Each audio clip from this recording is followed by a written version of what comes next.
నీ యొక్క జీవితం అనే నావను ముందుకు కొనసాగించలేక ఏ రీతిగా కష్టపడుతున్నావో, నీ కుటుంబం నిమిత్తమైన ఎంత కష్టపడుతున్నావో, రీతిగా యేసయ్య నిన్ను చూస్తున్నాడు. ఎక్కడున్నా నిన్ను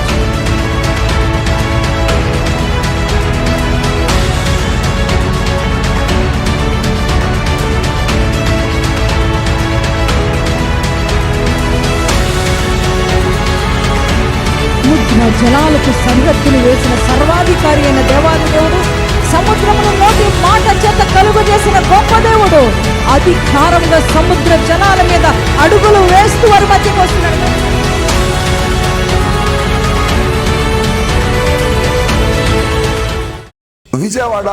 విజయవాడ పరిసర ప్రాంత ప్రజలకు శుభవార్త. కల్వరి మార్గం పాల్పృథ్వీ మినిస్ట్రీస్ సారథ్యంలో ప్రతి నెల మొదటి మంగళవారం పరిశుద్ధాత్మ తైలాభిషేక స్వస్థత ఆరాధన జరుగుతూ ఉంది. ఈ ఆరాధనలో అనేక మంది దేవుని బిడ్డలు పాల్గొని అద్భుత కార్యాలు పొందుకుంటున్నారు. శాంతి సమాధానం లేక చీకటాత్మలతో బాధపడుతూ, అనారోగ్యాల చేత పీడించబడుతూ, అనేకమైన సమస్యలతో బాధపడుతూ, గర్భఫలములు లేక బాధపడుతూ, నిందలతో అనుభవిస్తూ ఈ ఆరాధనలో పాల్గొంటున్న అనేక మంది దేవుని చేత పరిష్కరించబడుతున్నారు. ఏప్రిల్ 2వ తేదీ ఉదయం 10 గంటలకు ఈ ఆరాధన ప్రారంభమవుతుంది. స్థలం Kandukuri Kalyana Mandapam, AC function hall, gymkhana grounds, Gandhinagar, Vijayawada. మీరు కూడా రండి, దేవుని కార్యాలు పొందుకోండి. ఈ యొక్క రాత్రి సమయంలో దేవుని యొక్క ప్రశస్తమైన సన్నిధానంలో, ఈ యొక్క రాత్రి సమయం అయినప్పటికీ కూడా ఆయనతో గడపడానికి, ఆయన మాటలు వినడానికి ఈ రాత్రి దేవుడు మనకిచ్చిన గొప్ప భాగ్యాన్ని బట్టి దేవునికి మహిమ కలుగునుగాక. ఈ రాత్రి ఈ వాక్యాన్ని వినడానికి సిద్ధపడిన ప్రియ దేవుని పిల్లలారా, మీరు ఏ ప్రాంతంలో ఉన్నారో, ఎక్కడున్నారో, ఏ స్టేట్స్లో ఉన్నారో, ఏ దేశంలో ఉన్నారో, మీరు ఎక్కడ ఉండినప్పటికీ ఈ రాత్రి దేవుడు నిన్ను దర్శించాలని ఆశపడుతున్నాడు. ఆయన నీతో మాట్లాడాలనుకుంటున్నారు. ఈ రాత్రి నిన్ను దర్శించి నీ జీవితంలో ఉన్న ప్రతి శ్రమ, శోధన, బాధ దేవుడు తొలగించాలని ఆశపడుతున్నారు. ప్రియ పిల్లలారా, మీ అందరి జీవితాల్లో అనేక శ్రమలు, అనేక శోధనలు, అనేక ఇబ్బందులు, అనేక కష్టాలు, అనేక ఇరుకులు, అనేక వ్యాధి బాధలు. అవును ప్రభువా. అటువంటి పరిస్థితుల్లో నీకున్న సమస్యను బట్టి ఇతరుల దగ్గరికి వెళ్ళి నీకున్న బాధనంతా చెప్పుకోవాలని నీ ఆశ. అవును. నీ బాధ చెప్పుకోవడానికి వారి దగ్గరికి వెళ్ళినప్పుడు, నీకున్న కష్టాన్ని వారితో షేర్ చేసుకోవడానికి వెళ్ళినప్పుడు, ఎవరు కూడా నీ బాధ గూర్చి వినని వారుగా, ఎవరు నిన్ను పట్టించుకుని వారుగా నీకు కనిపిస్తున్నప్పుడు నీ హృదయం ఎంతో వేదన, నీ హృదయం ఎంతో బరువెక్కిన పరిస్థితిలో, అయ్యో నా బాధను వింటారేమోని, ఒకరితో చెప్పుకుంటే నా బాధ తొలగిపోతుందేమోనని, మరి ఒకరితో షేర్ చేసుకుంటే నీకు సమస్య పరిష్కారం అవుతుందేమోనని అందరి చుట్టూ తిరిగి తిరిగి తిరిగి ఎవరికి నీ బాధ చెప్పుకుందామన్నా వినని స్థితిలో, ఎవరు నేను పట్టించుకొని పరిస్థితిలో, మరి నువ్వు నీకు ఎదురైనప్పుడు చాలా వేదన, భారభరితమైన హృదయాలతో మీరు ఉండి ఉండొచ్చు. దేవుని బిడ్డ, ఈ రాత్రి ఒకవేళ మనుషులు ఎవరు నీ బాధను పట్టించుకోవట్లేదు కదా, నీ ఘోష ఎవరు వినట్లేదు కదా, కానీ ఈ రాత్రి నీ బాధను గురించి వినే దేవుణ్ణి నీకు పరిచయం చేయాలని నేను ఆశపడుతున్నాను. దేవుని పిల్లలారా, గొప్ప దేవుడు, మనం ఆరాధిస్తున్న దేవాది దేవుడా. ఆయన అన్నారు ఇర్మియా 33:3లో, నాకు నువ్వు మొర్ర పెట్టుమో, నేను నీకు ఉత్తరం ఇస్తానని చెప్పాడు దేవాది దేవుడు. Praise the Lord. ఎంత మంచి దేవుడు. నీకు బాధ ఉందా? శ్రమలో ఉన్నావా? కష్టంలో ఉన్నావా? ఇబ్బందిలో ఉన్నావా? కన్నీటి పరిస్థితిలో ఉన్నావా? అయితే నాకు మొర్రపెట్టు, నేను నీకు ఉత్తరం ఇస్తానని దేవుడు మాట్లాడి ఉన్నారు. దేవుని బిడ్డలారా, చూడండి ఎంత గొప్ప దేవుడు మనం ఆరాధిస్తున్న దేవుడా. ఆయన మన మొర్ర వింటానంటున్నాడు దేవుడు. మన ప్రార్థన ఆలకిస్తానంటున్నాడు దేవాది దేవుడు. నీ ప్రార్థనకు జవాబిస్తానంటున్నాడు దేవాది దేవుడు. ఎంత గొప్ప దేవుడు అండి. ఇన్ని రోజులు ఎంతో మంది దగ్గరికి వెళ్ళావు, ఎంతో మందికి నీ బాధ చెప్పుకోవాలనుకున్నావు, కానీ ఎవరు కూడా నీ బాధ పట్టించుకోవట్లేదు కదా, ఎవ్వరు వినట్లేదు కదా. అలాగే యేసయ్య కూడా అనుకుంటున్నావా? ఆయనకు మాత్రం మనుషులెవరు నా బాధ వినట్లేదు, మరి యేసయ్య మాత్రం ఏం పట్టించుకుంటాడు నన్ను, ఆయన దగ్గరికి వెళ్ళి మొర్రపెట్టుకుంటే ఏం వింటాడు అని అనుకుంటున్నావా? ఆయన నాకేం జవాబిస్తాడని అనుకుంటున్నావా? ప్రియ దేవుని బిడ్డ, ఆయన మనుషులు లాంటి వాడు కాదు. చూడు, ఆయన నీ మొర్రను వినే దేవుడుగా ఉన్నాడు, నీ ప్రార్థన ఆలకించే దేవుడుగా ఉన్నాడు. అంత మాత్రమే కాదు, నీకు జవాబిచ్చే దేవుడుగా కూడా ఉన్నాడు ఆయన. నువ్వు దేనికోసం ప్రార్థించినా ఆయన నీకు సహాయం చేసే గొప్ప దేవుడు. నువ్వు దేనికోసం మొర్ర పెట్టినా నీకు జవాబు ఇవ్వగలిగిన గొప్ప దేవుడు. నువ్వు ఆరాధిస్తున్న దేవుడు, నేను ప్రకటిస్తున్న దేవుడు. దేవుని పిల్లలారా, నిజమే, ఎవరికైనా అలా జవాబిచ్చాడా? నిజంగానే జవాబు ఇస్తాడంటవా? ఆయన అంత శక్తిమంతుడా? ఆయన మన యొక్క ప్రార్థన ఆలకించే దేవుడా అని నువ్వు అనుకోవచ్చు. అవును, మన ప్రార్థన ఆలకించే దేవుడు ఆయన, మన మొర్రకు చెవి యొగ్గే దేవుడు ఆయన. ఆయన అంటున్నాడు, విననేరకు ఉండునట్లు నా చెవులు మందం కాలేదు అంటున్నాడు. అవునండి, ఆయన చెవులు మందం కాలేదా? ఆయన మొర్ర వింటాడండి. ఒకవేళ ఒక అన్యుడిగా, ఒక అన్యురాలుగా ఉన్నవేమో, ఇలా చూస్తున్నవేమో దేవుని బిడ్డ, ప్రియ స్నేహితుడా, సహోదరుడా, ఒక అన్యుడిగా ఉండి విగ్రహాల దగ్గరికి వెళ్ళి నీ బాధను చెప్పుకున్నావు, నీకున్న సమస్యను చెప్పుకున్నావు, కానీ ఎక్కడ నీకు జవాబు రాలేదు కదా. అటువంటి వాడే యేసు అనుకుంటున్నావా? లేదు నాన్న, మేము ప్రకటిస్తున్న యేసు సజీవుడైన దేవుడు. ఆయన ప్రార్థనలు వినే దేవుడు. ఆయనకు మొర్ర పెట్టినప్పుడు జవాబిచ్చే దేవుడు. దేవుని బిడ్డ, ఈ రాత్రే ఆయన్ని మొర్ర వినాలని ఆశపడుతున్నాడు. ఆయన ఎవరి మొర్రన్నా విన్నాడా, జవాబు ఇచ్చాడా అనంటే అవును, ఆయన విన్నాడు. అవి ఇశ్రాయేలు ప్రజలను, యూదా ప్రజలను యెహోషాపాతు పరిపాలిస్తున్న దినాలవి. యెహోషాపాతు మరి యూదా జనాంగాన్ని పరిపాలిస్తున్న దినాల్లో ఎంతో సాఫీగా వెళ్ళిపోతుంది రాజ్యం. ఎంతో చక్కటి పరిపాలన అందిస్తున్నాడు యెహోషాపాతు. జయవీరుడు, విజయశీరుడు, యుద్ధవీరుడు, దేవుడంటే భయము భక్తి కలిగిన గొప్పవాడు. అటువంటి యెహోషాపాతు యూదా ప్రజలను పరిపాలిస్తున్న దినాలలో ఎంతో సాఫీగా వెళ్ళిపోతుంది రాజ్యం. ఎంతో సుఖ సంతోషాలతో ఉంది రాజ్యం. ఎంతో నెమ్మదితో ఉంది రాజ్యం.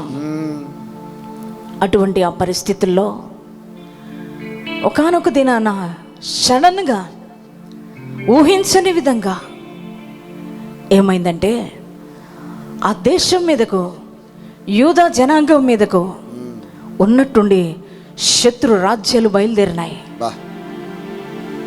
శత్రు రాజ్యాలు ముక్కుమొడిగా కలిసి యూదా జనాంగం మీదకు లేపబడ్డారు వారు.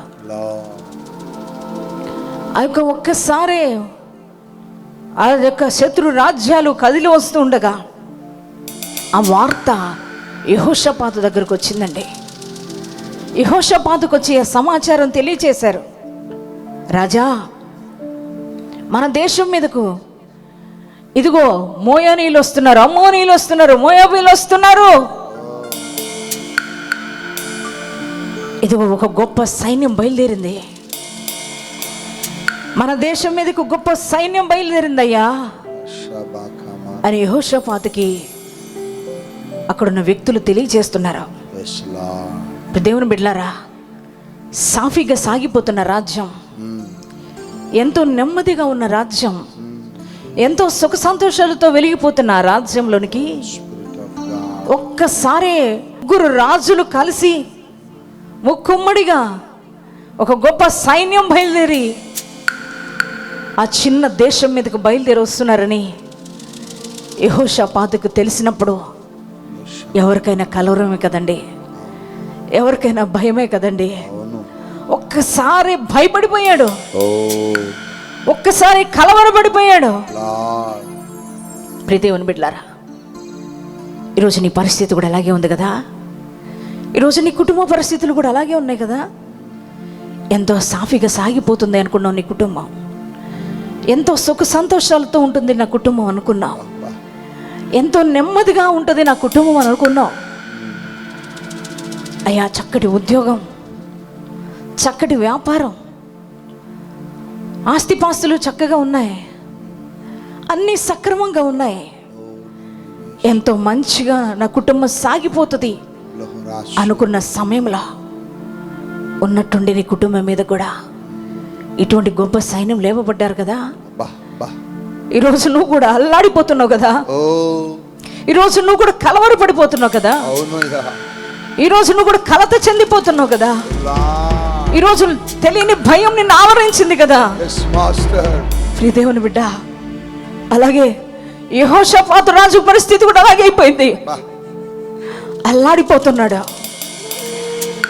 తన రాజ్యం చిన్నది, తన సైన్యం చిన్నది. ప్రియదేవుని బిడ్డలారా, కానీ ఆ చిన్న రాజ్యం మీదకు, ఆ చిన్న సైన్యం మీదకు గొప్ప సైన్యం బయలుదేరిందండి. ప్రియదేవుని బిడ్డ, గొప్ప సైన్యం బయలుదేరి వారి మీదకి యుద్ధం చేయాలని బయలుదేరారు. అటువంటి సమయంలో భయం కలిగింది యెహోషాపాతు రాజుకి. కలవరపడిపోయాడు యెహోషాపాతు రాజు. యుద్ధ వీరుడే, బలశాలుడే, విజయం వీరుడే అయినప్పటికీ కూడా ఒక్కసారి వారికి మించిన సైన్యం, గొప్ప సైన్యం వారి మీద దాడి చేస్తుంటే ఎవరికైనా కలవరమే కదా.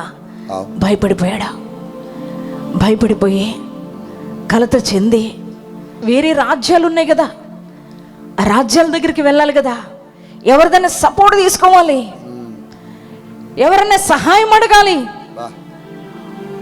ఆ ప్రయత్నాలు మొదలు పెట్టాలి కదా రాజు. ఎందుకంటే ఆ గొప్ప సైన్యాన్ని ఎదుర్కొనే బలం వారి దగ్గర లేదు, ఆ గొప్ప సైన్యాన్ని ఎదుర్కొనే శక్తి వారి దగ్గర లేదు, ఆ గొప్ప సైన్యాన్ని మీదకి యుద్ధానికి వెళ్ళే సామర్థ్యం వారి దగ్గర లేదు. అటువంటి పరిస్థితుల్లో ఎవరైనా ఏం చేస్తారంటే ఇంకా వేరే రాజ్యాల సపోర్ట్ తీసుకుంటారు, వేరే రాజ్యాల సహాయాన్ని అర్థిస్తారు. కానీ ప్రియదేవుని బిడ్డలారా, నువ్వు నేను మనమైతే అలాగే చేస్తాం కదండి. మనమైతే ఆ రీతిగానే చేస్తాం. నీ శక్తికి మించిన సమస్య నీకు ఎదురైనప్పుడు, నీ శక్తికి మించిన శోధన నిన్ను ఆవరించినప్పుడు, నీ సామర్థ్యానికి మించిన శోధన నలుముకున్నప్పుడు నువ్వైతే ఏం చేస్తావు? వేరే వారి సపోర్ట్ అడుగుతావు కదా. కానీ యెహోషాపాతు రాజు అలా అడగట్లే. ఆయన పరుగు పెట్టుకుంటూ ఆయన ఒక చోటుకి వెళ్ళిపోతున్నాడు. ఏ వార్త అయితే తనకు మోసుకొని వచ్చాడో ఆయన ఆశ్చర్యంగా చూస్తున్నాడు. ఏమనంటే, ఈ రాజుగారికి గొప్ప సైన్యం వస్తుందని నేను చెప్పాను కదా, కానీ ఈ రాజుగారు ఏంటి పారిపోతున్నాడా ఏంటి? ఈయన ఎక్కడికి వెళ్తున్నాడు పరుగుపెట్టి అని వారు అనుకుని ఉండొచ్చు. యెహోషాపాతు రాజు పరుగుపెట్టి ఆయన ఏం చేశాడంటే ఒక కబురు పంపాడు యూదా ప్రజలందరికీ కూడా. యూదా జనాంగమా, యూదా ప్రజలారా, యూదా సైన్యమా, బయలుదేరి రండి, నేను ఒక ప్లేస్లో ఉన్నాను. అది ఎక్కడంటే దేవుని యొక్క మందిరం. హల్లెలూయా, ఆమేన్. దేవుని మందిరానికి పరుగు పెట్టుకుంటూ యెహోషాపాతు దేవుని మందిరానికి వచ్చి, దేవుని పిల్లలారా, వారందరికీ కబురు పంపాడు, సమాచారం పంపాడు. యూదా వారులారా రండి, దేవుని మందిరానికి రండి అని అన్నప్పుడు యూదా ప్రజలందరూ కూడా, ఆ రాజ్యంలోని ప్రజలందరూ కూడా రాజు వర్తమానం విని దేవుని సన్నిధానానికి వచ్చేసారండి. అక్కడ రాయబడిన మాట ఏంటంటే, చిన్న పిల్లలతో సహా, చంటి బిడ్డలను కూడా ఎత్తుకొని వారట దేవుని యొక్క స్థానంలోనికి, దేవుని యొక్క మందిరంలోనికి వారు వచ్చేసారట. ప్రియ దేవుని పిల్లలారా, యెహోషాపాతు రాజు, ప్రియ దేవుని బిడ్డ, ఆ యొక్క మందిరంలోనికి వచ్చి ఆయన ఏం చేస్తున్నాడంటే, దేవుని యొక్క వాక్యాన్ని చదువుకుందాం. చూడండి, దినవృత్తాంతాలు 2వ గ్రంథము 1వ వచనం నుంచి కూడా దేవుని వాక్యం చదువుకుందాం, 3వ వచనం వరకు. ఇది అయిన తరువాత మోయాబీలును, అమ్మోనీయులను, మోయానీయులను కొందరు దండెత్తి యెహోషాపాతు మీదకి వచ్చిరి. అంతలో కొందరు వచ్చి, సముద్రము ఆవల నుండి సిరియన్ల తట్టు నుండి గొప్ప సైన్యం ఒకటి నీ మీదకు వచ్చుచున్నది, చిత్తగించుము. వారు హసాసోన్ తామారు అనే ఏన్గెదీలో ఉన్నారని యెహోషాపాతుకు తెలియచేసిరి. అందుకు యెహోషాపాతు భయపడి యెహోవా యొద్ద విచారించుటకు మనస్సు నిలుపుకొని యూదా అంతటా ఉపవాసం ఆచరించవాలని చాటించగా, గట్టిగా చప్పట్లు కొట్టి దేవుని మహింపరచుదామండి. హల్లెలూయా. చూడండి, యెహోషాపాతు చూడండి, వారందరికీ కూడా, యూదా ప్రజలందరికీ కూడా ఒక వర్తమానాన్ని పంపాడు. వారందరూ బయలుదేరినప్పుడు వారు అందరూ బయలుదేరి దేవుని యొక్క పాదాల దగ్గరికి వచ్చి వారందరంట ఉపవాస ప్రార్థన ప్రకటించుకున్నారు. హల్లెలూయా. దేవునికి మహిమ కలుగును గాక. ప్రియ దేవుని పిల్లలారా, అక్కడ యెహోవా దగ్గరికి వచ్చంట ఆయన విచారణ చేయడానికి తన మనస్సు నిలుపుకున్నాడు యెహోషాపాతు. ప్రియ దేవుని బిడ్డ, తన బలం మీద ఆధారపడట్లా, తన సైన్యం మీద ఆధారపడట్లా, వేరే రాజ్యాల మీద ఆధారపడట్లేదు. ఆయన దేవుని యొద్ద విచారణ చేయడానికి తన మనస్సు నిలుపుకొని దేవుని దగ్గరకు వచ్చి ఆయన మొర్ర పెడుతున్నాడండి. ఆయన ఏ రీతిగా మొర్ర పెడుతున్నాడో చూద్దామా. 6వ వచనంలో, మా పితరుల దేవా యెహోవా, నీవు ఆకాశమందు దేవుడివై ఉన్నావు, అన్యజనుల రాజ్యమును ఏలువాడవు నీవే. నీవు బాహుబలము గలవాడవు, పరాక్రమము గలవాడవు. నిన్నెదిరించుటకు ఎవరికి బలము చాలదు. నీ జనులైన ఇశ్రాయేలీయుల ఎదుట ఈ దేశపు కాపురస్తులను తోలివేసి నీ స్నేహితుడైన అబ్రహాము యొక్క సంతతికి దీనిని శాశ్వతముగా నిచ్చిన మా దేవుడవు నీవే. Praise the lord. హల్లెలూయా. ఎంత చక్కటి ప్రార్థన ఆయన చేస్తున్నాడండి దేవుని సన్నిధానంలోకి వచ్చి. ఆయన అంటున్నాడు, దేవా నువ్వెంత బలాఢ్యుడవో, నీ బాహుబలం ఎంత గొప్పది, నువ్వెంత గొప్ప దేవుడివి. ఆయన అంటున్నాడు, ఆకాశమందు దేవుడివై ఉన్నావు, అన్య జన్ముల రాజ్యములను ఏలువాడవు నీవే. నీవు బాహుబలము గలవాడు, పరాక్రమము కలిగిన దేవుడవు. బా, ఎంత గొప్పగా ప్రార్థిస్తున్నాడు. ఆయన దేవుని ఎదుటికి వచ్చి చెప్తున్నాడు, అయ్యా మనం ఏం చేస్తూ ఉంటాం, మనం బలం గురించి చెప్పుకుంటూ ఉంటాం, మన శక్తిని గురించి చెప్పుకుంటూ ఉంటాం, మనకి ఎంత ఉందో దాని గురించి వివరిస్తూ ఉంటాం. దేవుని దగ్గరికి వచ్చి ఆయన అంటున్నాడు, అయ్యా నా బలం కాదయ్యా, నువ్వు బలాఢ్యుడు అయిన దేవుడివి, నీ బాహుబలం గొప్పది, నువ్వు పరాక్రమం కలిగిన దేవుడివి. అయ్యా ఆ రోజుల్లో మా పితరులైన ఇశ్రాయేలు ప్రజలకి, మా పితరుడైన అబ్రహాముకి ఈ దేశాన్ని స్వాస్థ్యంగా ఇస్తానని చెప్పి మాట ఇచ్చావు కదా. చూడండి ఎంత చక్కగా ప్రార్థన చేస్తున్నాడా. అవునండి, ఈ రోజున నీ పరిస్థితులు కూడా తారుమారైపోయినాయి కదా. ఒకప్పుడు చాలా సంతోషంగా ఉన్నావు, ఒకప్పుడు చాలా ఆనందంగా ఉన్నావు, ఒకప్పుడు మరి ఎంతో సమృద్ధి ఉంది నీ కుటుంబంలో, ఒకప్పుడు మంచి ఉద్యోగం ఉంది నీకు, ఒకప్పుడు చాలా ఆస్తి పాస్తులు ఉన్నాయి నీకు. కానీ ఈ రోజున నీ పరిస్థితి తారుమారైపోయింది కదా. ఎందుకంటే ఒక గొప్ప సైన్యం బయలుదేరింది నీ మీద కూడా కదా. ఈ రోజున శత్రు పోరాటం నీకు అధికమైపోయింది కదా. శత్రు రాజ్యాలు ఆ రోజున యెహోషాపాతు మీదకు బయలుదేరినట్టు నీ మీద కూడా ఈ రోజున ముక్కమ్మడిగా అనేక సమస్యలు, అనేక బాధలు, అనేక శోధనలు, అనేక నిందలు, అనేక అవమానాలు, అనేక కష్టాలు ఈరోజు నిన్ను అలుముకున్నాయి కదా. నీకు కూడా ఏ చేయాలో అర్థం కాక సతమతం అయిపోతున్నావు కదా. దేవుని బిడ్డ, ఆయన కూడా అలాగే సతమతం అయిపోతూ కృంగిపోయి ఉండలేదు, కుమిలిపోతూ కూర్చోలేదు. కానీ దేవుని పాదాల దగ్గరకు వచ్చి మొర్ర పెట్టుకుంటూ, అయ్యా నువ్వు పరాక్రమము కలిగిన దేవుడివి, నీ బాహుబలం గొప్పదయ్యా, అన్యుల రాజ్యాలను ఏలువాడువు నీవే అని దేవుని యొక్క బలాన్ని పొగుడుతున్నాడండి. దేవుని శక్తిని గ్రహించి ప్రార్థిస్తున్నాడండి. దేవుని బలం మీద ఆధారపడుతున్నాడండి యెహోషాపాతు. దేవుని బిడ్డలారా, ఆయన అంటూ మరలా దేవుని సన్నిధానంలో ఆయన ప్రార్థన చేస్తున్నాడు. ఏమనంటే 12వ వచనంలో, అయ్యా మా మీదుగా గొప్ప సైన్యం బయలుదేరింది, ఈ గొప్ప సైన్యాన్ని ఎదిరించడానికి నా శక్తి చాలదు ప్రభువా, అయ్యా మాకు నువ్వు సహాయం చేయి, అయ్యా మాకు నీ గొప్ప అయ్యా నేను శక్తిని మాకు కనపరచు ప్రభు అని ఆయన అంటున్నాడు కదా 12వ వచనంలో. అయ్యా ఈ గొప్ప సైన్యముతో యుద్ధం చేయడానికి మాకైతే శక్తి చాలదు, ఏమి చేయటకునో మాకు తోచట్లేదు, నీవే మాకు దిక్కు అని ఆయన ప్రార్థన చేశాను అని దేవుని వాక్యం సెలవిస్తుంది. ప్రియ దేవుని బిడ్డలారా, ఆయనకు వచ్చిన శ్రమ భయంకరమైంది. ఏంటంటే ఒక్కసారిగా 3 రాజ్యాలు కలిసి ఆయన మీదకు వచ్చేసారు. ఆ గొప్ప సైన్యం బయలుదేరింది ఆయన మీదకు. ఆ గొప్ప సైన్యాన్ని జయించే శక్తి సామర్థ్యం ఆయనకు లేదు. అందుకనే ఆయన యెహోషాపాతు రాజు వచ్చి దేవుని దగ్గరకు వచ్చి మొర్ర పెట్టుకుంటున్నాడు, అయ్యా మాకు ఆ గొప్ప సైన్యాన్ని ఎదిరించడానికి శక్తి సరిపోదు, నా బలం సరిపోదయ్యా, మాకు దిక్కెవరు లేరయ్యా, నువ్వేమో దిక్కు ప్రభువా, నాకైతే ఏమి దిక్కు తోచట్లేదు నాయన,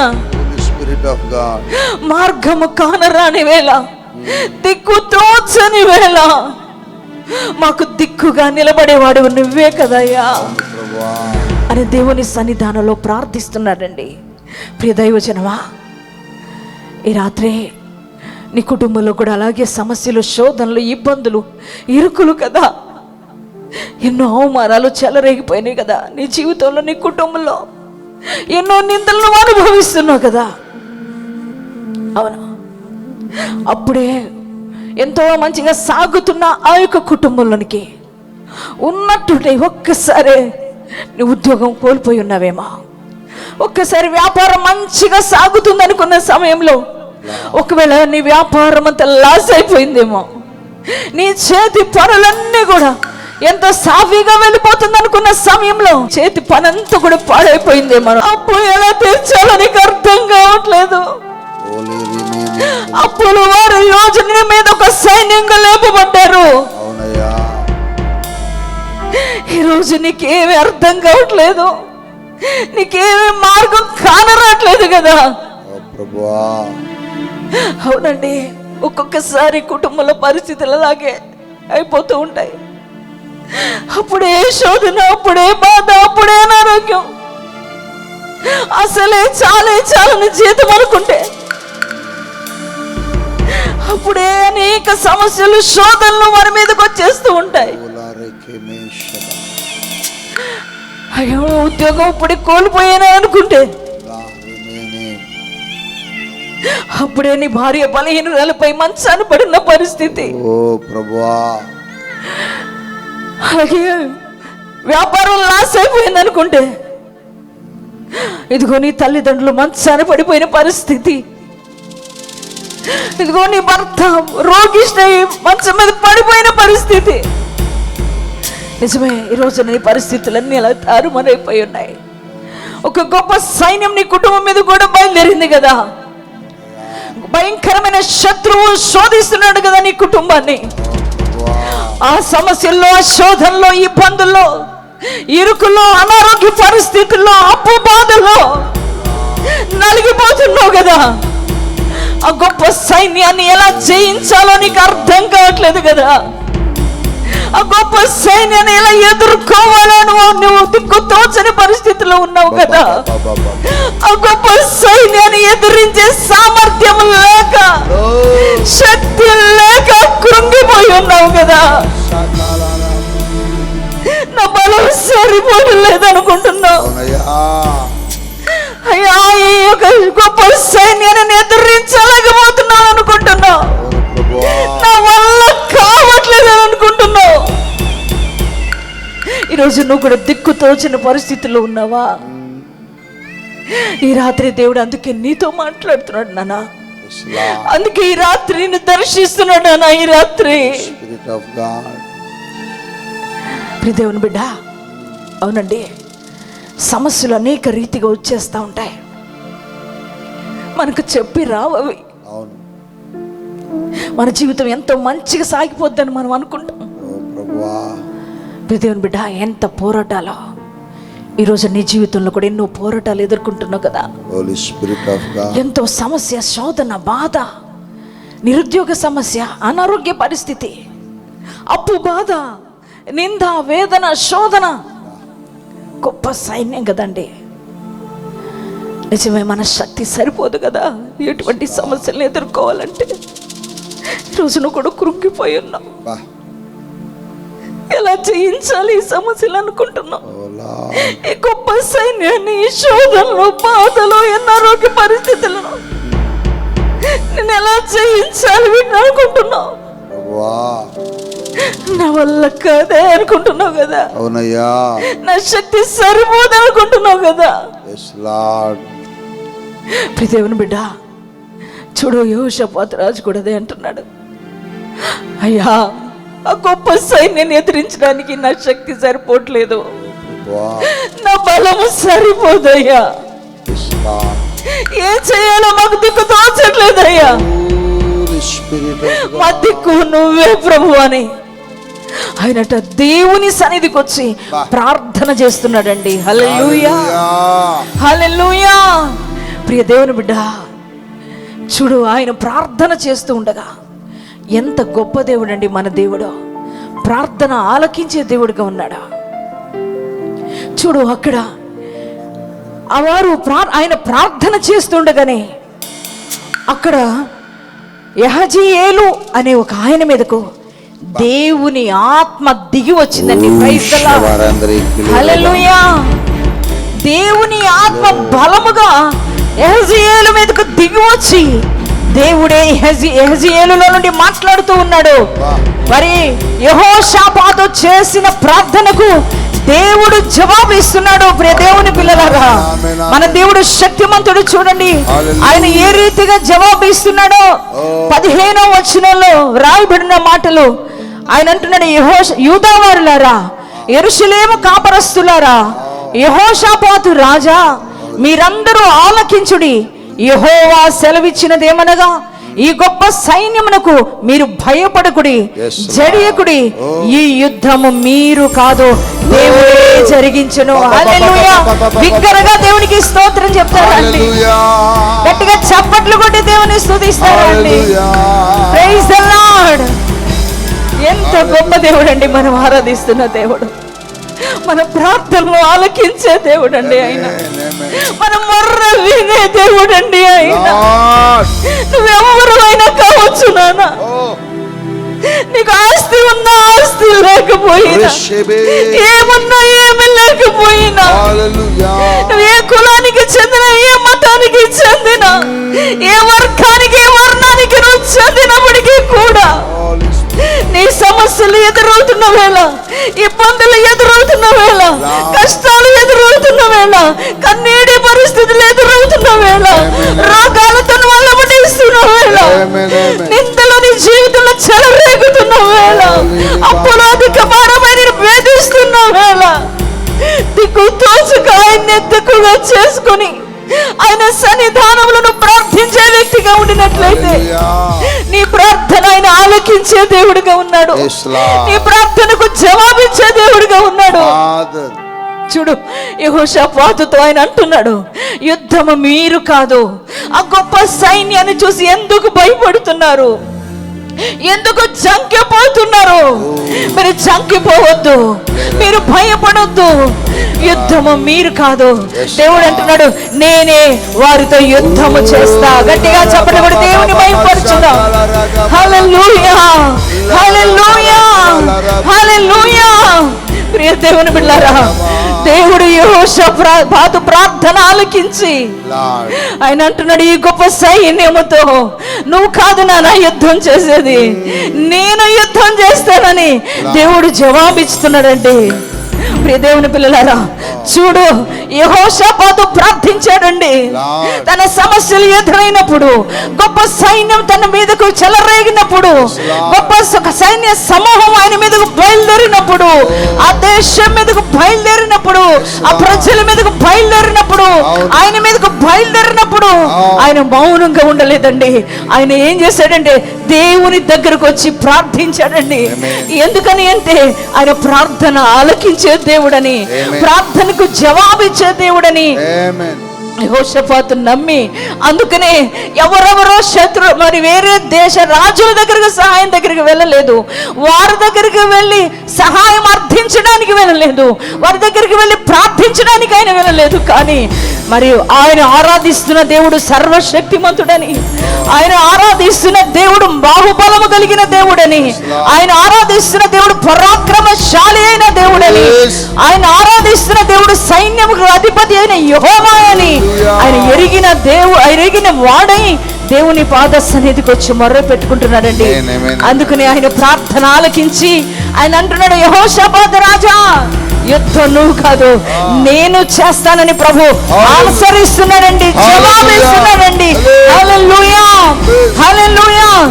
ఏ రీతిగా అయితే దేవుడు జవాబిచ్చాడో అదే రీతిగా యూదావార్ల పక్షాన దేవుడు నిలబడి, యెహోషాపాతు పక్షాన దేవుడు నిలబడి ఆ గొప్ప సైన్యాన్ని మట్టు కరిపించాడు. గట్టిగా చప్పట్లు కొట్టి దేవుని మహిమపరచుదాం. హల్లెలూయా. దేవుడు అంటే మాటు గాండను ఏర్పరిచి ఆయన ఏం చేశాడంటే, ప్రియ దేవుని పిల్లలరా, చూడు, ఆ యొక్క శత్రువులని ఆయన హతులు చేసేశాడు. హల్లెలూయా, హల్లెలూయా. వారిలో ఒక్కరైనా మిగలలేదు. శత్రు శేషాన్ని నిర్మూలపరిచిన దేవుడు మనం ఆరాధిస్తున్న దేవాది దేవుడు అండి. ప్రియ దేవుని బిడ్డలారా, చూడండి, ఆయన సన్నిధానంలో మొర్ర పెట్టినప్పుడు మన దేవుడు రోషం కలిగిన దేవుడు అండి, మన దేవుడు మరి బాహుబలం కలిగిన దేవుడు అండి, మన దేవుడు పరాక్రమశాలి అయిన దేవాది దేవుడు అండి. ఆయన దగ్గరకు వచ్చి ప్రార్థన చేయగానే ఆయన వారి యొక్క ప్రార్థన ఆలకించి వారి పక్షాన దిగి, ప్రియ దేవుని బిడ్డలారా, గొప్ప సైన్యంతో యుద్ధం చేసి వారిని హతులు చేసేసాడండి. ప్రియ దేవుని బిడ్డలారా, వారు హతులయ్యిరి అని చూడు 22వ అధ్యాయంలో రాయబడింది. వారట హతులైపోయారు. చూడండి, అందుకని వారు మరి 26వ వచనంలోకి వచ్చేసరికి వారందరూ కూడా కృతజ్ఞతాస్తుతులు చెల్లిస్తున్నారు దేవునికి. గట్టిగా చప్పట్లు కొట్టి దేవుని మహిమపరచుదామండి. ఎంత గొప్ప దేవుడు మనం ఆరాధిస్తున్న దేవుడు. మన ప్రార్థన ఆయన ఆలకించే దేవుడు అండి, మన మొర్ర వినే దేవుడు అండి, ఆయన మన పక్షాన యుద్ధం చేసే దేవుడు అండి. ఆ గొప్ప సైన్యాన్ని నిర్మూలపరిచాడు దేవాది దేవుడు. ఈ రాత్రి దేవుడితో కూడా మాట్లాడుతున్నాడు. నాన్న, యెహోషాపాతులాగా నువ్వు కూడా అంటున్నావా, అయ్యా, ఈ గొప్ప సైన్యాన్ని నేను జయించలేకపోతున్నాను, ఈ గొప్ప శ్రమ నేను జయించలేకపోతున్నాను, ఈ గొప్ప శోధన నేను జయించలేకపోతున్నాను, అయ్యా, ఈ గొప్ప సైన్యం మీదకి వెళ్ళడానికి నా శక్తి సరిపోవట్లేదు, ఈ అప్పు తీర్చడానికి నా శక్తి సరిపోవట్లేదు, అయ్యా నైనా ఈ సమస్యల వలయం నుంచి బయటకు రావడానికి నా శక్తి సరిపోవట్లేదు, అయ్యా నాకు సహాయం చేయి, అయ్యా నా తండ్రి ఈ సమస్యలన్నిటి నుంచి నాకు విడుదల దయచేయి ప్రభు అని ఈ రాత్రి నువ్వు మొర్ర పెట్టే వ్యక్తిగా నువ్వు ఉండినట్లయితే దేవుడు నీ పక్షాన దిగుతానని ఈ రాత్రి నీతో మాట్లాడుతున్నాడు. ఆయన నీ పక్షాన యుద్ధం చేస్తానని ఈ రాత్రి మాట్లాడుతున్నాడు. ఏ శత్రువులు, ఏ గొప్ప సైన్యం నీ మీద, నీ బిడ్డల మీద, నీ కుటుంబం మీద, నీ వ్యాపారాల్లో, నీ ఉద్యోగాల్లో అలాగే నీ చేతి పనిలో, నీ వ్యవసాయ పనిలో, నీ సేవ జీవితంలో ఏ శత్రువులైతే లేపబడి ఉన్నారో, గొప్ప సైన్యం ఒకవేళ లేపబడి ఈ రోజు అల్లాడిపోయే పరిస్థితులను ఉన్నావేమో, కానీ ఈ రాత్రి ఆయన సన్నిధికి వచ్చి నువ్వు మొర్ర పెట్టుకుంటే ఆయన నీ మొర్ర విని నీ పక్షాన యుద్ధం చేస్తానని ప్రభువు నీతో మాట్లాడుతున్నాడు. ఆ గొప్ప సైన్యాన్ని చూసి భయపడొద్దంటున్నాడు నిన్ను. ఆ గొప్ప సైన్యాన్ని చూసి చెడియొద్దంటున్నాడు దేవుడు. ఆ గొప్ప సైన్యాన్ని చూసి మీరు జంకొద్దంటున్నాడు ప్రభు. ఈ రాత్రి నువ్వు భయపడవలసిన అవసరం లేదు, ఎందుకంటే నీ పక్షాన నేను యుద్ధం చేస్తానంటున్నాడు. ఈరోజు అప్పు నీకు గొప్ప సైన్యంగా లేపబడిందా? ఈరోజు అనారోగ్య పరిస్థితులు గొప్ప సైన్యంగా లేపబడినాయి నీ కుటుంబం మీద. ఈరోజు నిందలు, వేదనలు, శోధనలు, శ్రమలు ఈ రోజున గొప్ప సైన్యంగా నీ కుటుంబం మీదకి లేపబడి ఉన్నాయా? ఈ రోజున ఎక్కడికి వెళ్ళినా నీకు పోరాటమే శత్రువులే కదా. నీ ఉద్యోగాల్లో, వ్యాపారాల్లో, అన్ని విషయాల్లో కూడా అనేక మంది శత్రువులు గొప్ప సైన్యంగా లేపబడి ఉన్నారు కదా. వాటిని జయించే శక్తి నీకు సరిపోవట్లేదు కదా. వారి మీదకి నువ్వు వెళ్ళలేకపోతున్నావు కదా. నీ బలం సరిపోవట్లేదు కదా. నాకు బలం సరిపోవట్లేదని కృంగిపోతున్నావు కదా అండి. అయ్యా ఏంటి నాయనా, ఒక సమస్య తీరిపోద్ది అనుకుంటే మరొక సమస్య ఎదురైంది అనుకుంటే బాధపడుతున్నావు కదా. ఈ సమస్య పరిష్కారం కాలేదనుకుంటే, అయ్యా ఈ అప్పే తీరలేదనుకుంటే, మరో ఇదేంటయ్యా అనారోగ్యం అనుకుంటున్నావు కదా. అయ్యా ఈ అనారోగ్యమే పోలేదనుకుంటే, అయ్యా నా కుటుంబ సమస్యలు అయ్యా అని అంటున్నావు కదా. ఈ కుటుంబ సమస్యలు అనుకుంటే అయ్యా బయట నిందలు, వేదనలు వస్తున్నాయని నువ్వు అంటున్నావు కదా. అయ్యా ఒకటి కాదు, రెండు కాదు అయ్యా. అయ్యా ఈ గొప్ప సైన్యం బయలుదేరింది నా మీదకయ్యా. వీటిని జయించే శక్తి నాకు లేదని ఈ రాత్రి కృంగిపోయి ఉన్నావేమో. ఈ రోజు నా సమస్యల గొప్ప సైన్యాన్ని చూసి నువ్వు కూడా భయపడిపోతున్నావేమో, ఒకవేళ జడిసిపోతున్నావేమో, ఈ రోజున బెదిరిపోతున్నావేమో. నా శక్తి సరిపోవట్లేదు, ఎలా క్లియర్ అవుతాయని అనుకుంటున్నావా? ఈ సమస్యలు ఎలా పరిష్కరించబడతాయని అనుకుంటున్నావా? ఈ సైన్యాన్ని ఎలా నేను జయించాలని అనుకుంటున్నావా? ఈ రాత్రి నువ్వు చేయవలసింది ఏంటంటే దేవుని సన్నిధానంలో ప్రార్థించాలి. ఆయన దగ్గరకు వచ్చి నువ్వు మొర్ర పెట్టాలి. ఆయన యెహోషాపాతు ఈ రీతిగా ప్రార్థన చేశాడు. అయ్యా ఈ యొక్క గొప్ప సైన్యాన్ని జయించడానికి నా శక్తి చాలదు.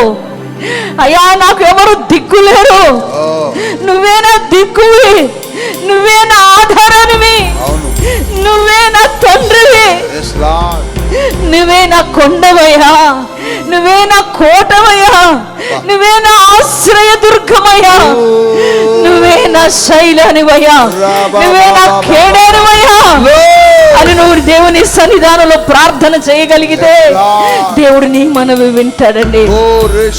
దేవుని బిడ్డలారా, మా యొక్క పరిచర్యలో, మా జీవితాల్లో కూడా ఎన్నో సమస్యలు, ఎన్నో శోధనలు బిడ్డ. నిజంగా మేము నూతనంగా పరిచర్యకు వచ్చిన నూతనమైన దినాలలో ఎన్నో శ్రమలండి, ఎన్నో ఆకలి బాధలు, ఎన్నో అవమానాలు, ఎన్నో నిందలండి. దేవుని బిడ్డలారా, అటువంటి సమస్యల్లో ఒక వస్త్రాలు కొరత, భోజనం కొరత, ఆర్థిక పరమైన ఇబ్బందులు, అవన్నీ ఒకవైపు అయితే మా చిన్న పాపకు అస్సలు బాగుండేది కాదు. ఒంట్లో చాలా అనారోగ్య పరిస్థితి. ఆమెకి పుట్టుకలోనే, పురుట్లోనే ఆమెకు బలహీనత వచ్చి శ్వాస పీల్చుకోవడం చాలా కష్టమైపోయేది.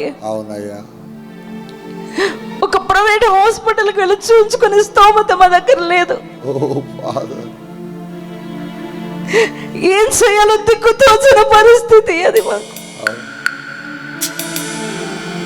ఒక డాక్టర్ దగ్గర తీసుకుని వెళ్తే గుండెకి హోల్ ఉందని చెప్పారు. అటువంటి సమయంలో ట్రీట్మెంట్ చేయించుదామన్నా మా దగ్గర ధనం లేని పరిస్థితి, ఏం చేయాలో దిక్కుతోచని పరిస్థితి. అటువంటి పరిస్థితుల్లో ఎటు నుంచి సహాయం లేదు మాకు, ఎటువంటి సహకారం లేదు మాకు. అసలే చాలని పరిస్థితులు. అసలే కడుపు నిండా భోజనం చేయలేని పరిస్థితులు, ఒకవైపు వస్త్ర కొరతలు, ఆర్థికపరమైన పోరాటం ఒకవైపు అయితే మా బిడ్డకు అనారోగ్య పరిస్థితి వచ్చింది. ఏం చేయాలో దిక్కు తోచగా ఎవరి దగ్గరికి వెళ్ళిన ఎవరు మాకు సహాయం చేసేవారు కూడా లేరు. అటువంటి పరిస్థితుల్లో దేవుని పాదాలు పట్టుకొని మాకు దిక్కెవరయ్యా, నువ్వు తప్ప మాకు సహాయకులు ఎవరయ్యా? అయ్యా, మమ్మల్ని పిలిచిన దేవుడు నమ్మదగిన దేవుడివి, నువ్వే మాకు సహాయకుడు అయ్యా.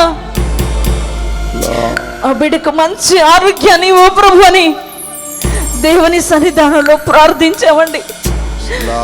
దేవుని బిడ్డలారా, నిజంగా ఒకరోజు బాగుండేది కదా పాపకి. ఒక డాక్టర్ దగ్గరికి వెళ్తే నిమ్మొద్దని చెప్పారు, ఒక డాక్టర్ దగ్గరికి వెళ్తే గుండె హోల్ ఉందని చెప్పారు. ఏం చేయాలో తెలియని పరిస్థితులు. ఆ పాపకు పాలు కూడా పట్టలేని పరిస్థితులు. చాలా భయంకరమైన దినాలు అవి. ఒకటి వెంబడి ఒకటి, ఒక సమస్య మీద ఒకటి, ఒక సమస్య మీద ఒకటి. మా మీద కూడా గొప్ప సైన్యం బయలుదేరిన పరిస్థితులు.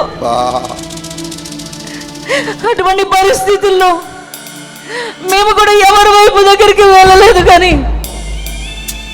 దేవుని పాదాలు పట్టుకున్న యెహోషాపాతు వలె దేవుని పాదాలు పట్టుకుని, దేవా మాకు దిక్కు ఎవరున్నారు, మాకు సహాయకులు ఎవరున్నారు? అయ్యా, నువ్వే మా సహాయకుడు కదయ్యా, నువ్వే మా దిక్కు కదయ్యా. ఈ శ్రమలో నుంచి, బాధలోంచి మమ్మల్ని విడిపించు, మా పాపకు స్వస్థత దయచే ప్రభు అని ప్రార్థించినప్పుడు దేవుడు అద్భుతమైన స్వస్థత మా పాపకు దేవుడు అనుగ్రహించాడండి. దేవుడే ఏదైనా చేయగలిగిన దేవుడు అండి. ఆయనకు మొర్ర పెట్టినప్పుడు పరిస్థితులు మారుస్తాడండి. ఆయనకు మొర్ర పెట్టినప్పుడు అక్కర్లు తీరుస్తాడండి. ఆయనకు మొర్ర పెట్టినప్పుడు మనకి ఎదురుగా లేపబడిన శత్రువు నిర్మూలపరుస్తాడండి. ఇప్పుడు దేవుని బిడ్డ, అలాగే ఇక్కడికి వచ్చిన ఈ యొక్క సారపాకు వచ్చిన క్రొత్త నూతన దినాలలో సేవా పరిచర్యలో మాకు చుట్టూ ఎంతో మంది శత్రువులు అండి.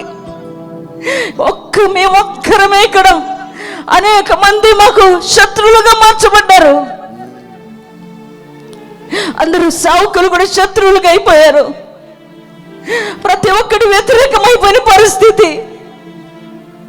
మేము ఒంటరి వారం అయిపోయి ఉన్నాం. మాకు దిక్కు తోచని పరిస్థితులు.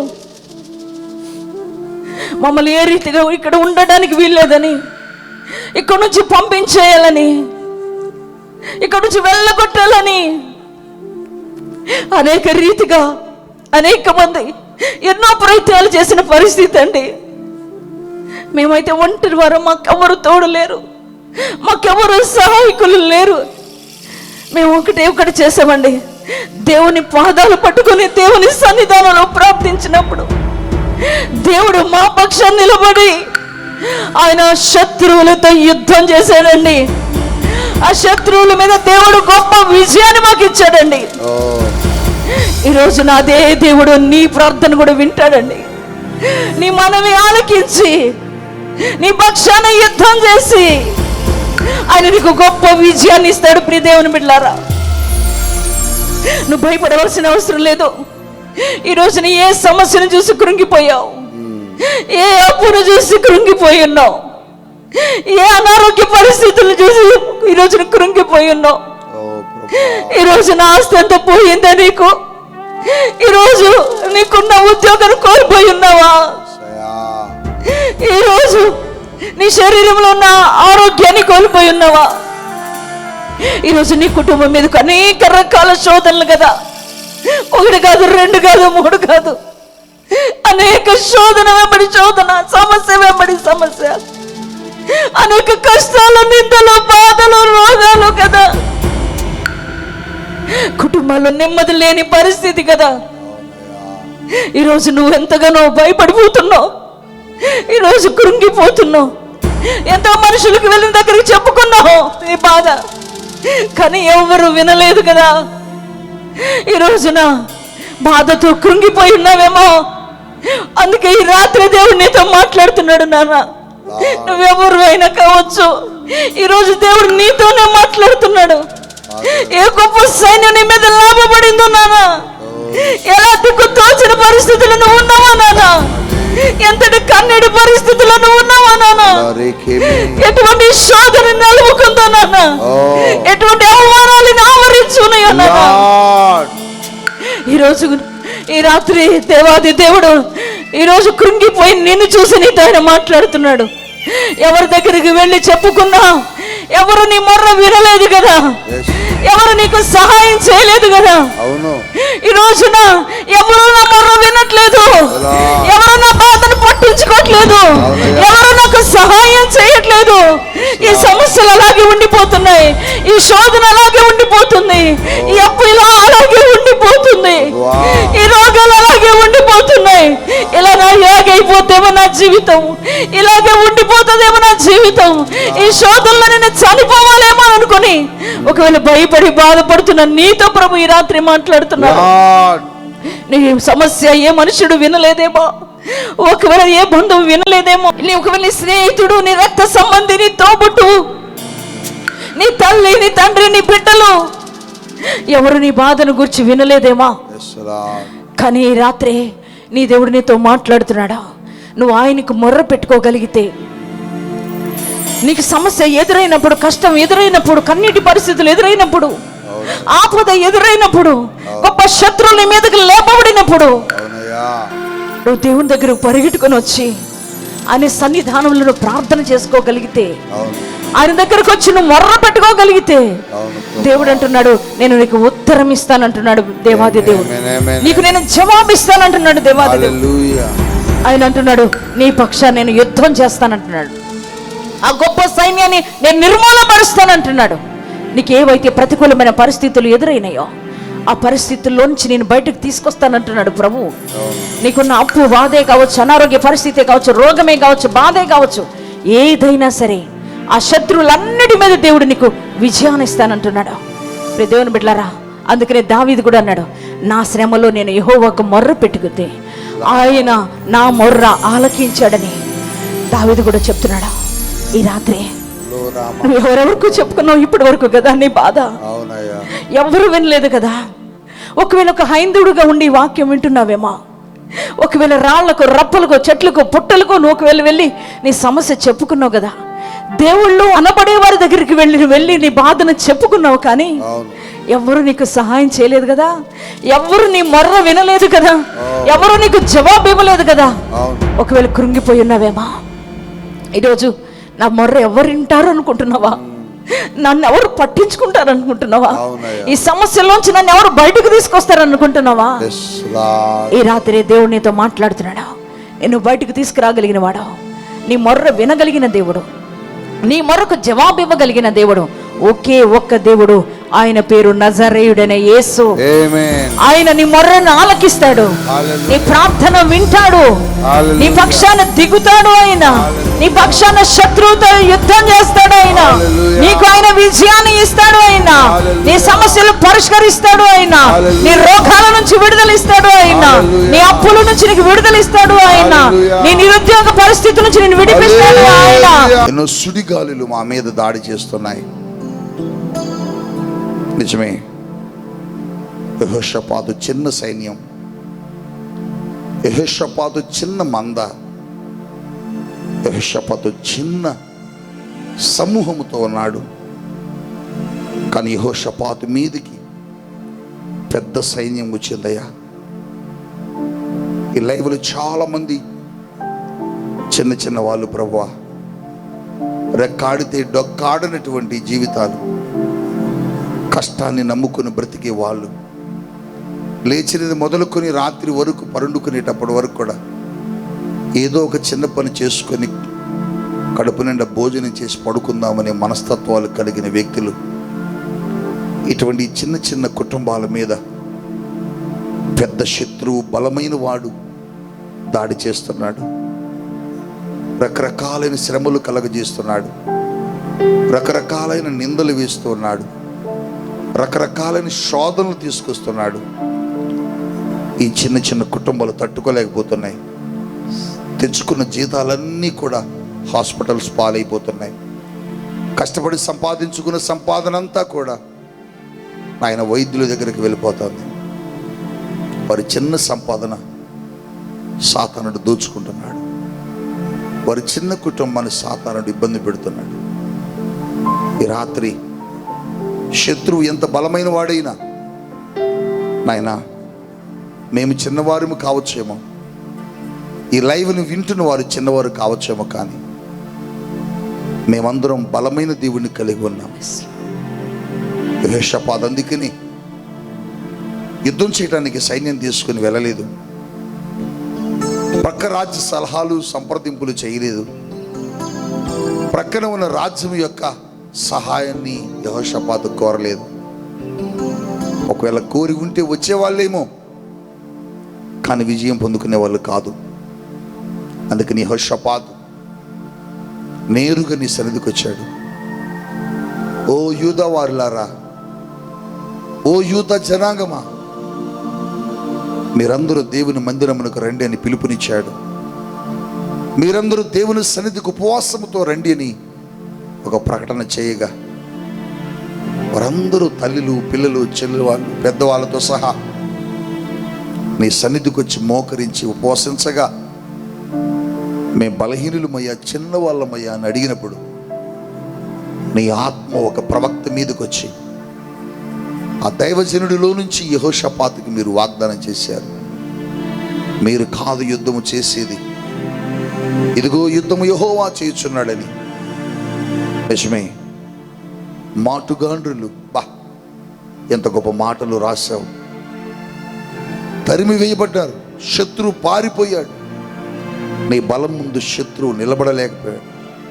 నీ బలమును చూసి శత్రువు ముందుకు రాలేకపోయాడు. ఈరోజు ఎవరైతే నీ సన్నిధిలో మేము బలహీనులమయ్యా, చిన్నవాళ్ళమయ్యా, చిన్న చిన్న జీవితాలయ్యా నీ సన్నిధిలో ఉన్నారో, వారందరి జీవితాలు ఈరోజు కార్యాలు చేయండి. యేసు నామములో ప్రార్థన చేస్తున్నాను తండ్రి. ఆమేన్, ఆమేన్. ఖమ్మం పట్టణ పరిసర ప్రాంత ప్రజలకు శుభవార్త. కల్వరి మార్గం పాల్పృథ్వీ మినిస్ట్రీస్ సారథ్యంలో ప్రతి నెల 2వ మంగళవారం ఉదయం 10 గంటలకు పరిశుద్ధాత్మ తైలాభిషేక స్వస్థత ఆరాధన జరుగుతుంది.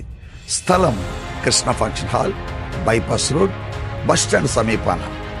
ఈ ఆరాధనలో దేవుని సేవకులమైన మేము, అనగా ప్రవక్త పాల్పృథ్వీ మరియు సుజాత పృథ్వీ దేవుని వాక్యాన్ని అందించడానికి వస్తున్నారు. కనుక ఈ ఆరాధనలో మీరు కూడా పాల్గొనండి. ఇప్పటికీ అనేక మంది దేవుని పిల్లలు పాల్గొని దేవుని యొక్క వాక్యం చేత తాకబడ్డారు. కుంటి వారు నడుస్తున్నారు.